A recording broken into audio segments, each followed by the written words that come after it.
다윗의 신앙에 대해서 우리가 말씀을 21일 동안 24회에 걸쳐서 계속했습니다.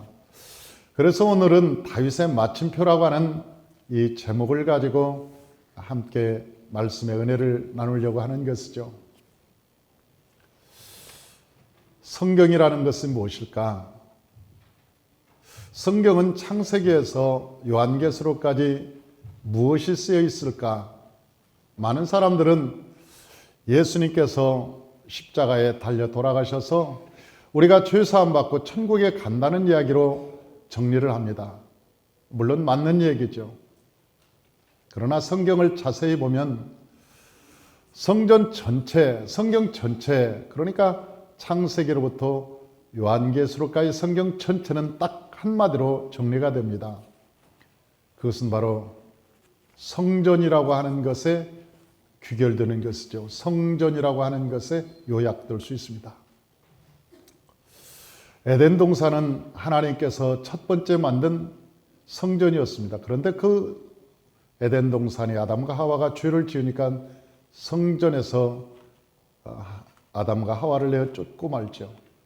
그래서 아담과 하와는 내쫓겨서 세상으로 방황하게 됩니다. 그때부터 성전은 그들에게 없었습니다. 아브라함이 하나님께 예배드릴 때도 성전이 없어서 그냥 제단을 쌓았다, 그렇게 얘기합니다. 그런데 계속 아브라함의 시대부터 제단을 쌓기는 쌓는데 성전이 없었죠. 그러다가 아브라함이 이제 이삭을 낳고 이삭이 야곱을 낳고 야곱이 요셉을 낳아서 애굽으로 70명이 간 뒤에 애굽에서 한 250만 내지 300만 명이 되었습니다. 그것이 출애굽기에 기록되어 있습니다. 하나님께서 모세를 들어서 이스라엘 백성들아 너희가 나가라, 애굽에서 나가라, 그렇게 얘기할 때 모세가 바로에게 우리 나가겠습니다, 그렇게 얘기하니까 바로가 하는 얘기가 왜 나가려고 하니? 아니 여기서 살지 왜 나가려고 하니? 그렇게 말하니까 모세가 바로에게 대답하기를 우리 하나님께 예배하러 갑니다. 우리가 하나님께 예배하러 갑니다. 그 10번을 물어봤는데 10번 똑같이 예배하러 간다는 것이죠. 그래서 이스라엘 백성들이 애굽에서 나온 이유가 하나님께 예배하러 광야로 나왔습니다. 그런데 그들이 예배하러 나오기는 나왔는데 광야에 나와보니까 예배할 곳이 없는 거예요. 그래서 하나님께서 모세를 시내산에 불러서 예배할 곳을 보여줍니다. 이렇게 성전을 만들고 이렇게 해서 성전을 완성해라. 그래서 시내산에서 모세가 성막이라고 하는 성전을 짓는 그 모형을 받아와서 광야에서 성전을 완성하면서 출애굽기는 끝납니다. 그래서 그 출애굽기 마지막 40장을 보면 모세가 성전에 성막에 들어갔더니 하나님의 영광이 가득했더라. 하나님이 마치 하늘에서 내려온 것 같이 그 성전에 하나님의 영광이 가득했더라고 기록되어 있는 것이죠. 레위기를 보니까 레위기는 무슨 책이냐? 저 모세가 건축한 그 성막에서 어떻게 제사 드리는가, 그것을 갖다가 기록한 책이 레위기입니다. 그래서 거기는 5가지 제사가 나오죠. 이런 제사를 드려야 된다. 그런데 그 중에 가장 중요한 제사의 목적이 나와 있습니다. 그것은 죄사함이었습니다. 왜? 죄사함이 없으면 하나님을 만날 수 없으니까. 그러니까 레위기에 가장 중요한 것은 죄사함이었어요. 속건제, 속죄제, 번제, 화목제, 물론 소제도 모두가 다 똑같이 죄사함의 목적이 있었습니다. 그리고 레위기 후반절을 보면 죄사함 받은 사람들이 어떻게 세상을 살아갈 것인가에 대한 구체적인 삶의 모양이 나와 있습니다. 민수기에 가면 그렇게 예배를 드리고 속죄함 받은 백성들이 어떻게 살아가야 될 것인가, 성막을 중심으로 해서 동서남북 진을 딱 치고 이제 준비된 모습으로 서 있는 것이 민수기입니다. 그리고 신명기에는 그 백성들이 여호와의 말씀을 반복해서 듣는 책을 신명기라고 얘기하고, 여호수아는 어떤 책이냐면 법궤를 중심으로 해서 성전을 중심으로 해서 동서남북 진친 백성들이 이제 가나안 땅을 하나님의 약속한 땅을 들어가는 거예요. 그런데 그 안에는 항상 법궤가 먼저 갔습니다. 하나님이 지어주신 성전이 먼저였습니다. 그래서 여리고성을 돌 때도 법궤를 짊어지고 돕니다. 요단강을 건널 때도 법궤를 짊어지고 갑니다. 그런데 희한하게 법궤를 짊어지고 갈 때 그 여리고성도 무너지고 그리고 요단강도 갈라지고 하나님의 기적이 임했다는 거죠. 법궤가 있는 곳에 가나안 땅에 전쟁이 굉장히 심했는데 하나님 법궤가 있으면 그 전쟁이 싸그리 이기는 거예요. 야, 법궤라는 것은 신기한 능력이 있나 보다. 그때부터 사람들이 그렇게 생각했습니다. 야, 법궤가 대단한 능력이 있나 보다. 법궤만 있으면 우리가 전쟁에 이기고 세상을 살아가는데 모든 것이 평탄하겠구나. 그래서 그때 당시 사람들은 법궤에 대해서 굉장히 중요하게 생각했습니다. 그 이후에 구약 전체를 살펴보면 어떻게 기록되어 있냐면 하나님의 성막에서 예배를 잘 드렸던 왕들은 하나님이 복을 주셨고 그리고 예배를 잘못 드린 백성들은 다 망했고 그것이 구약 성경에 나와 있는 전체의 모습입니다.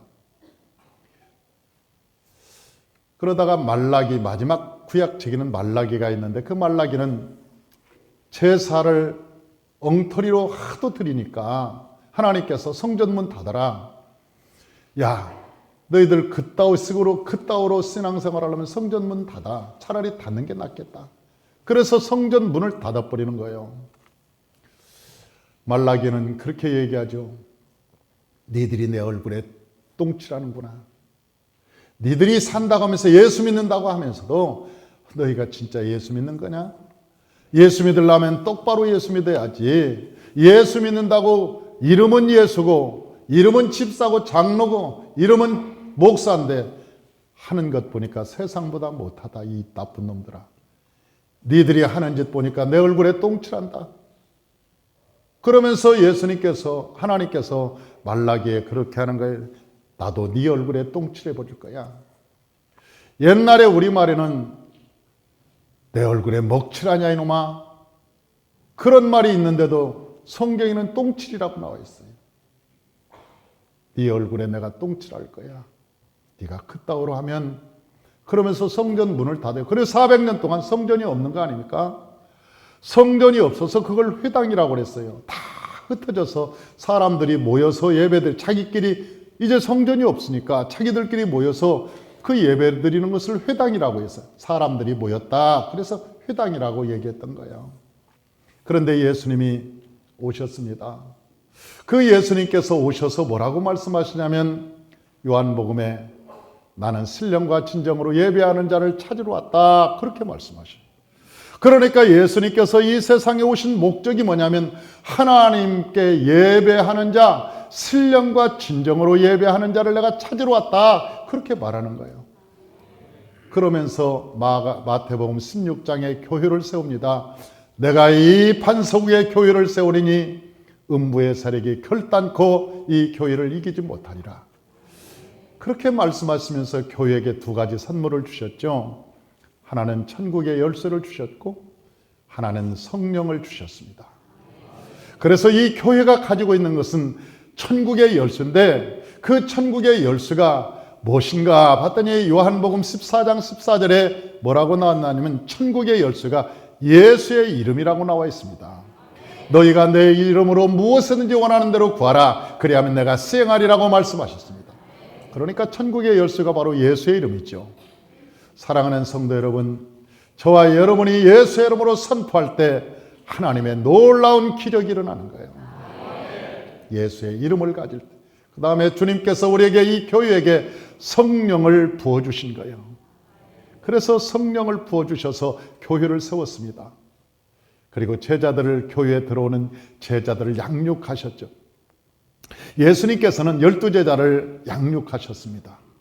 그리고 그 12제자들에게 교회를 맡기고 천국으로 올라가셨습니다. 그 이후에 12 사도들이 한 일이 사도행전을 보니까 전 세계로 다니면서 교회를 세우는 일이었어요. 안디옥에 가서 교회 세우고, 빌립보 가서 교회 세우고, 갈라디아 가서 교회 세우고, 고린도 가서 교회 세우고, 로마서에 교회 세우고, 골로새서 가서 교회 세우고, 가는 곳마다 에베소에서 교회 세우고, 제자들이 한 사역이라고 하는 것은 가서 교회를 세우는 일이었습니다. 사도행전 보면 가는 곳마다 교회가 세워집니다. 그리고 로마서부터 시작, 로마에서의 모든 서신들은 저 사도들이 세운 교회에 보낸 편지를 서신서라고 얘기하는 거예요. 그러니까 로마서는 로마에 세워진 교회에 보낸 편지, 갈라디아서는 갈라디아에 세워진 교회에게 보내는 편지, 뿐만 아니라 고린도 전후서는 고린도에게 세워진 교회에게 보내는 편지, 그렇게 해서 각 사도들이 세운 교회에 보낸 편지를 우리가 서신서라고 그렇게 얘기하는 것이죠. 그리고 요한계시록이 마지막으로 남아 있습니다. 요한계시록이 무슨 책이냐 보면 언제 우리가 휴가할 건가? 언제 예수님이 오실 것인가? 여러분, 그것은 부차적인 얘기입니다. 물론 성경에 그 얘기가 나와 있습니다. 예수님께서 마지막 나팔에 호령과 천사장의 소리와 하나님의 나팔로 친히 하늘을 쫓아 강림하시는 그날이 있을 거라고 말씀합니다. 그러나 요한계시록의 주제는 아니라는 거예요. 그리고 우리가 휴거되는 것도 요한계시록의 주제가 아닙니다. 요한계시록의 비밀이 딱 두 가지가 있습니다. 그 두 가지는 주의 종과 그리고 교회에 대한 비밀이었습니다. 그것이 요한계시록 1장에 나와 있습니다. 이 세상의 가장 큰 비밀이 뭐냐? 주의 종에 대한 비밀과 그리고 교회에 대한 비밀이었습니다. 그것은 바로 예수님께서 오른손에 붙들고 있는 7별과 예수님이 다니셨던 금촛대, 여러분 7촛대의 비밀이라고 말씀하셨어요. 이 요한계시록은 7별의 비밀과 7촛대의 비밀이라 그렇게 말씀하셨어요. 그런데 왜 예수님께서 그렇게 말씀하셨을까 하는 것이죠. 사랑하는 성도 여러분, 이 세상에 가장 무서운 것은 무엇인지 아십니까? 이 세상에 가장 무서운 것은 목사들이 타락하는 것입니다.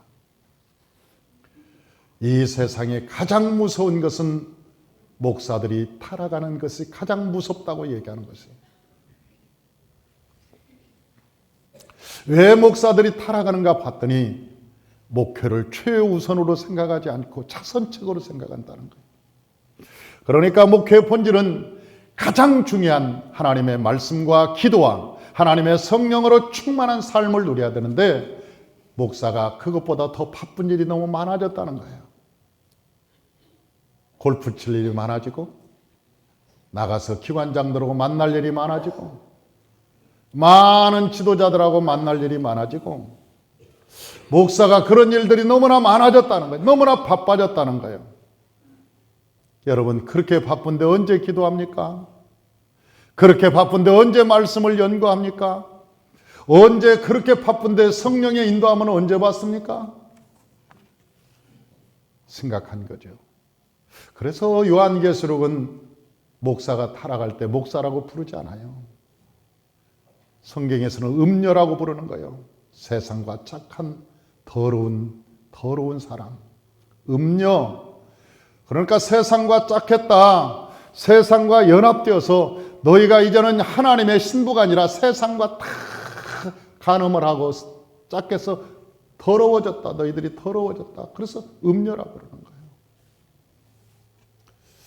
하나님께서 요한계시록 17장에 그렇게 얘기합니다. 왜 그렇게 됐는가 봤더니 하늘에서 떨어졌어요. 요한계시록 9장에 보니까 하늘에서 큰 별이 떨어집니다. 그러니까 하늘에 있어야 될 별이 땅에 떨어진 거죠. 그리고 교회가 타락할 때 교회라고 하는 것은 성도입니다. 교회의 공동체는 성도를 의미하는데 이 교회가 타락하면 성경에서는 더 이상 교회를 교회라고 말하지 않습니다. 교회를 바벨론이라고 얘기합니다. 요즘 세상에서 그런데죠. 우리가 세상을 향해서 회개하라 그렇게 얘기하면 세상이 니들이나 해. 니들이나 회개해. 그렇게 말한다는 거죠. 그러니까 세상과 교회가 별반 다를 것이 그렇게 안 보인다는 거예요. 예수 믿는 사람이나 예수 믿지 않는 사람의 별반 다르지 않아요. 우리가 함께 어디 음식점에 가면 이게 개모임인지 그리스도인의 공동체인지 그게 잘 분간이 안 된다는 거예요. 그냥 음식이 나오면 같이 기도는 했어요. 그런데 그 이후의 삶은 똑같대. 개모임이나 예수 그리스도의 사람들의 모임이나 아줌마 음식이 왜 이래요? 이거 하나 더 줘요. 빨리 와요. 이것 좀. 아주 상식이 없으면 뭘 상식하고 그 어디도 하나님을 찾을 수가 없는 거예요. 그 모습 속에서 그 어디도 언어나 행동이나 어디에서도 하나님을 찾을 수가 없는 거예요. 여러분 그렇게 해서 어떻게 하나님의 영광이 됩니까? 하나님께서 우리에게 말씀하셨잖아요. 너를 통해서 하나님의 영광이 드러나라고. 하나님이 우리를 통해서 하나님의 영광이 드러나기를 원하지 않습니까? 그런데 어떻게 그렇게 해서 하나님의 영광이 드러나겠냐는 거지. 저는 목회하면서 아주 딜레마에 빠졌습니다. 목회를 하면서 한 가지는 하나님의 성령을 받은 사람들이었어요. 하나님의 성령을 받아서 펄펄 뜁니다. 기도도 거품 물고 합니다. 그리고 막 성령 받았다고 열심은 득심이고 열심히 합니다. 그런데 성령의 열매가 없는 거예요. 너무나 이기적이고 자기중심적이고 불량하고 말을 함부로 하고 그 어디도 하나님께서 우리에게 말씀하신 사랑과 희락과 화평과 자비와 오래 참과 자비와 양성과 충성과 온유와 절제라고 하는 이 열매가 그 어디에도 없는 거예요. 용감하게 하지 마치 성령이 충만한 같이 열심은 하는데 열매가 나타나지 않는. 저건 뭐지? 성경에서는 저러지 않는데, 성경에서는 저런 열매가 없는데 왜 저 사람은 성령을 받아도 저런 열매가 안 나타나는 거지? 그건 딜레마였어요. 제 목회하면서 굉장한 딜레마였습니다. 또 하나는 아주 인격적으로 점잖습니다. 아주 말도 곱게 하고 인격적으로 다듬어진 것 같은 신앙생활도 아주 고급스럽게 하는 것 같습니다. 그런데 깊이 찔러보면 예수가 나오지 않고 지승질이 나옵니다. 아주 오만함이 나오고 교만함이 나옵니다. 방자하기가 그럴 데 없습니다. 언제나 그 깊이 찔러보면 뭐가 나오냐면 사람이 나온다는 거예요. 이건 또 뭐지? 이건 또 뭐냐? 그래서 양극단에서 느끼는 그 딜레마, 신앙의 딜레마, 안 되는 것일까? 정말 그런 성도는 나오지 않는 것일까? 나는 내 모습은 어떤 것인가? 하는 그 딜레마에 오랫동안 방황했습니다. 제가 목회를 하면서 개척을 하고 15년 동안도 계속 그것 때문에 방황했습니다. 목회를 해야 되는가 말아야 되는가?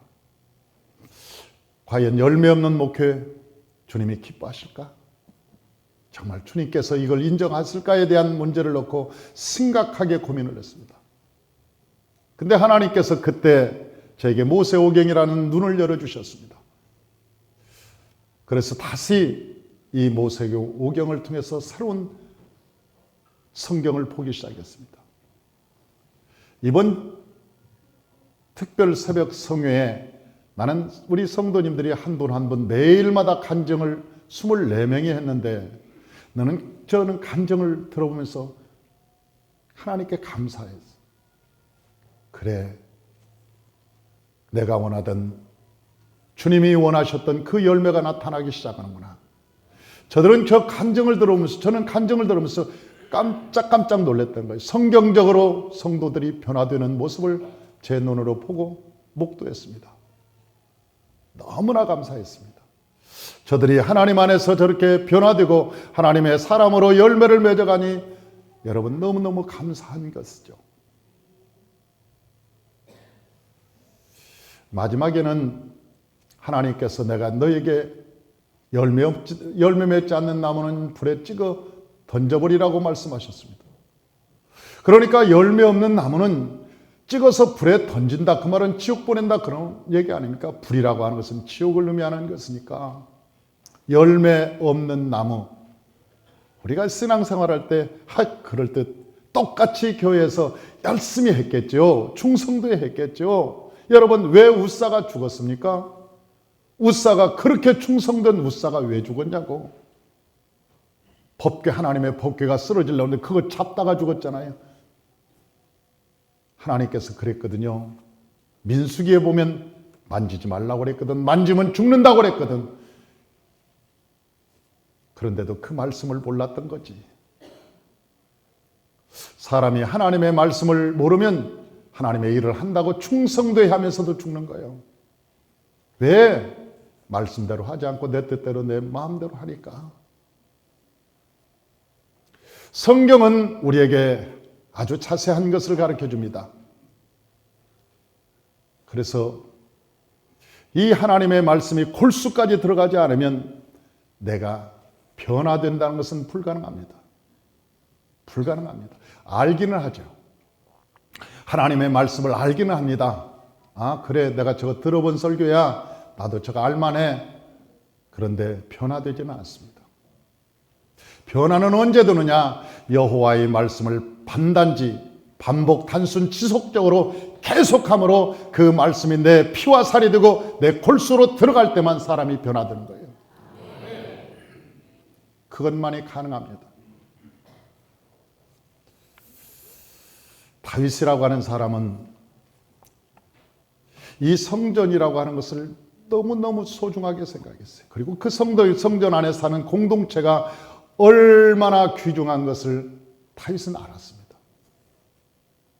오늘 다윗이 그렇게 얘기하는 거예요. 뭐라고 얘기하냐면 29장 15절 15절 다 같이 한번 읽어봅니다.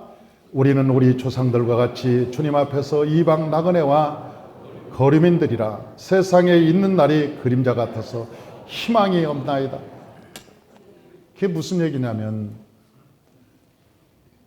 우리가 우리 조상들 같이 희망이 없던 사람들이었습니다. 소망이 없던 사람들이었습니다. 왜?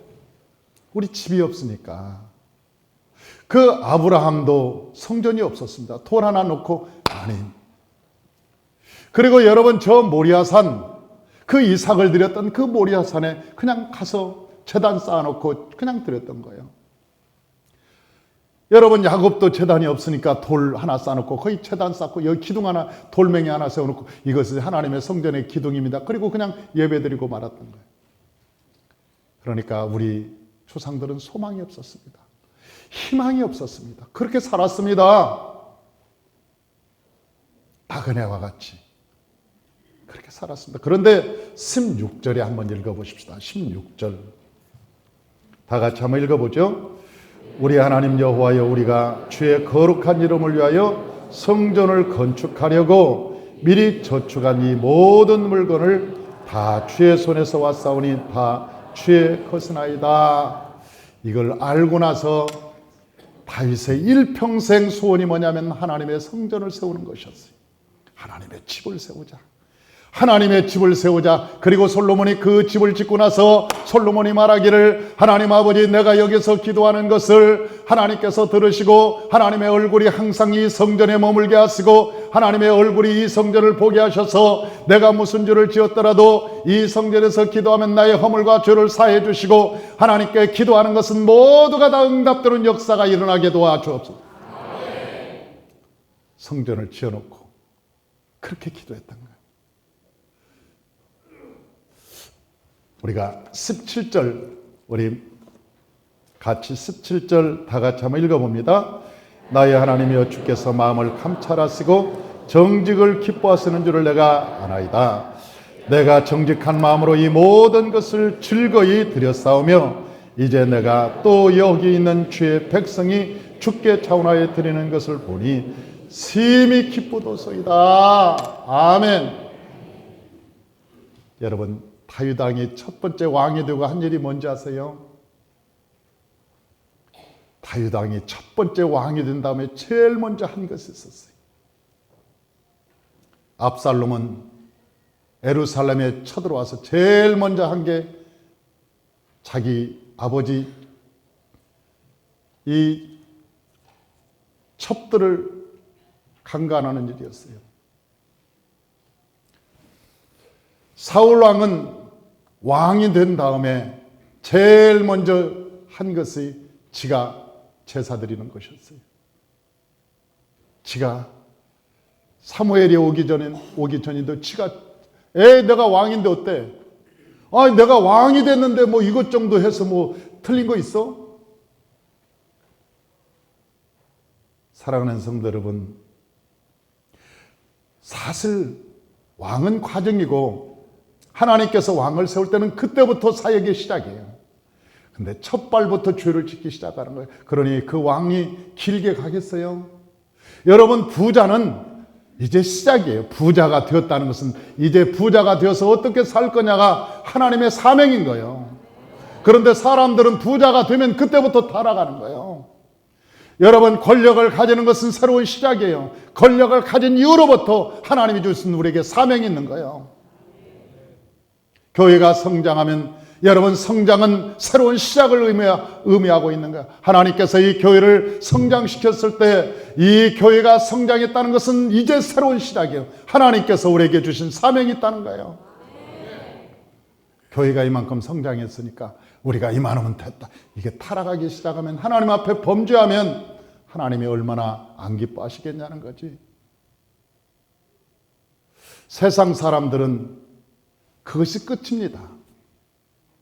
그게 끝입니다. 그러나 하나님의 백성들은 그것이 새로운 시작이죠. 새로운 시작으로 출발하는 거예요.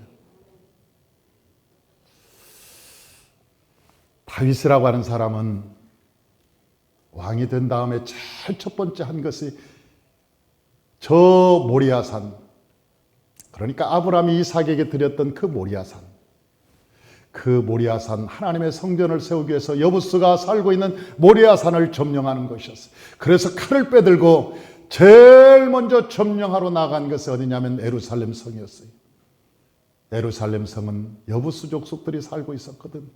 하나님께서 베냐민 지파에게 줬는데 그 베냐민 지파가 여부스 족속들을 내어 쫓지 못했습니다. 유다 백성도 쫓지 못했습니다. 유다 백성들이 그 근접에 있었는데 유다 백성도 못 쫓아내고 베냐민 지파도 못 쫓아내고, 그런데 다윗이 왕이 된 다음에 첫 번째로 한 일은 하나님의 성전 터를 세우는 것이었어요. 그래서 제일 먼저 여부스 족속을 쫓아냅니다. 왜 그랬는가? 봤더니 시편 132편을 읽다 그것을 제가 깨달았습니다. 주보에 다 있으니까 여러분들이 나중에 주보를 참조하시면 됩니다. 다윗이 그렇게 기도했습니다.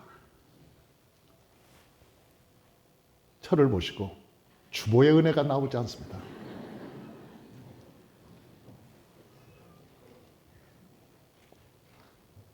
다윗이 말하기를, 하나님이여 내가 서원한다고 그랬어요. 내가 서원하오니 내가 법궤를 찾기 전에는 집에도 안 들어가고, 내가 법궤를 찾기 전에는 침상에 자지도 않을 것이고, 내가 침상에 눕지도 않을 것이고, 내 눈꺼풀이 내려앉아도 내가 다시 뜰 것이고, 법궤를 찾기 전에는 여호와여 내가 편안하게 살 수 없습니다. 그러니까 다윗은 그 젊은 시절부터 하나님의 법궤를 사모했던 거예요.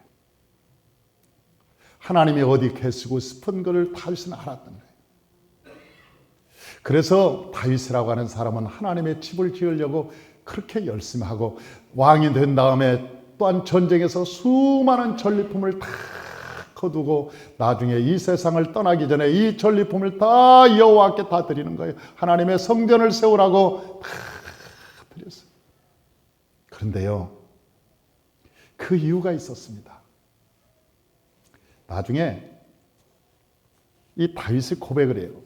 오늘 시간이 많이 가니까 자릅시다. 아니, 오늘만 설교할 겁니까? 길면 중간에 자르고 또 시간이 남으면 다음 주에 또 하고.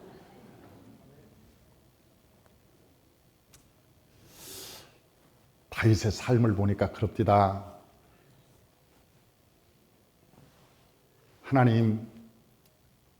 하나님께서 골리앗을 이길 때 나는 젊었을 때는 내가 몸이 날쌘 돌이라 내가 이긴 줄 알았습니다. 그런데 세월이 지나서 보니까 그것도 하나님이 이기게 하셨습니다.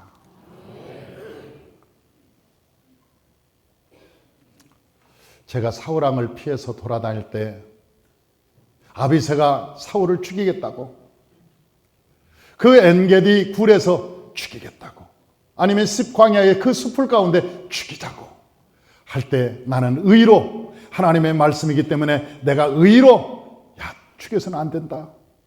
그리고 하나님을 향해서 하나님 나 잘했죠? 젊었을 때는 그것도 내가 한 줄 알았습니다. 그러나 내 마음을 주장하신 것이 하나님이신 줄 이제 알았습니다. 그것조차도 내 마음도 하나님께서 주장하셨습니다. 그 젊은 시절에는 작은 일도 내 능력으로, 내 힘으로, 내 지혜로 다 내가 한 줄 알았습니다. 전쟁에서 수많은 전쟁이 있었습니다. 그런데 저 사울 왕은 어떤 적군이 그냥 화살을 한번 쏘아봤습니다. 그 관역 삼아서 쏜 것이 아닙니다. 그냥 화살을 딱 쐈는데 그 화살이 어떻게 사울 왕이 맞냐고, 어떻게 사울 왕을 쏜 것도 아닌데 사울 왕이 어떻게 맞냐고. 그래서 그 화살을 맞고 사울이 죽었잖아요. 다윗은 젊은 시절에 그래도 내가 싸움을 잘하고 골리앗을 이기고, 그래도 전쟁에서 능한 자 저 곰들을 다 죽이고 내가 저 들짐승들을 죽였던 내 용맹함, 담대함 때문에 사는 줄 알았는데, 적군에서 수많은 화살을 피하게 하신 것도 하나님이요, 이긴 것도 하나님이시요, 내가 그 전쟁에서 승리해서 전리품을 얻은 것도 하나님이시라. 그걸 깨달은 거예요. 그래서 시편 23편을 기록하는 겁니다. 여호와는 나의 목자시니 내가 부족함이 없도다. 그가 나를 푸른 초장에 누이시고 쉴만한 물고로 나를 인도하시는도다. 하나님께서 나의 인생의 주관자십니다. 내가 이 모든 것을 가진 것은 내 것이 아니었습니다. 사실은 내 것인 줄 알았습니다. 그러나 하나님으로부터 온 것이었습니다. 하나님이 주신 선물이었습니다. 하나님이 주신 전리품도 다 주님의 것이었습니다. 다윗이 마지막 주권이 세워진 사람의 모습으로 이 말을 던지는 것입니다. 그러면서 이 마지막 가장 의미 있는 일, 내 인생에 가장 의미 있는 일 한 가지, 그것이 성전을 세우는 것이라고 그는 종결합니다. 그의 모든 생각을 정리해서 오늘 고백하는 것입니다. 여호와의 성전을 짓기 위해서 더 이상 우리가 나그네 되지 않기 위해서, 더 이상 우리가 방황하지 않기 위해서 여호와의 전을 세우기를 원하나이다. 사랑하는 성도 여러분, 저와 여러분들이 일평생을 살아갈 동안 한 번 정도는 여러분이 성전을 세우시길 바랍니다. 저 아프리카에 성전 하나를 세우는데 1,000만 원 내지 2,000만 원이면 세운다고 합니다. 여러분, 1,000만 원 내지 2,000만 원이면 저 외국에 아직도 정말 가난하고 힘든 나라, 우리가 이 세상을 떠나도 그 성전은 남아있을 거예요. 그런 가구 정도는 우리가 해야 되는 거 아닙니까? 우리가 돈 버는 이유가 뭡니까? 우리가 이 세상에 잘 살아야 되는 이유가 뭡니까? 우리가 하나님께서 복을 받아야 될 복 받는 이유가 뭡니까? 그 이유는 그래도 내 평생 하나님의 성전을 한 번 정도는 세워보고 싶다. 내 평생 하나님의 성전을 한 번 정도는 내가 하나님께 세워보고 싶다. 그런 마음의 소원을 가지고, 비전을 가지고, 꿈을 가지고 살아가시기를 주의 이름으로 축원합니다. 기도하겠습니다.